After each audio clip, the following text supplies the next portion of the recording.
Hello বন্ধুরা, আমি মোহাম্মদ মনিরুল ইসলাম HR টেলিকমের পক্ষ থেকে চলে আসলাম আবারও একটা নতুন ভিডিও নিয়ে। আজকে আমি কথা বলবো ভিভোর নিউ লঞ্চিং মডেল V50 নিয়ে। ভি সিরিজে এই প্রথমবার ভিভো কোয়াড কাপ ডিসপ্লে নিয়ে এসছে, যা চারিদিকে 41 ডিগ্রি কার্ভ আছে, যেটার জন্য ফোন আমাদের ক্যারি করতে সুবিধা হবে এবং অনিচ্ছাকৃত যে টাচগুলো হয় সেটা থেকে রক্ষা পাওয়া যাবে। ইন্ডিয়াতে যত কোম্পানির 6000 mAh এর ব্যাটারি আছে, তার মধ্যে ভিভোর V50 সব থেকে সিলিং ফোন। আপনারা এই যে লাইটটা দেখছেন, এটা AI স্টুডিও লাইট 2.0। এর কাজ কি, যেখানে অল্প লাইট আছে বা লাইট নেই সেই জায়গায় আপনাকে ভিডিওগ্রাফি বা খুব সুন্দর ফটো তোলার জন্য আপনাকে সাহায্য করবে।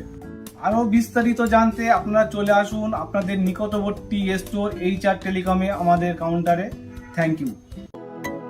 Vivo.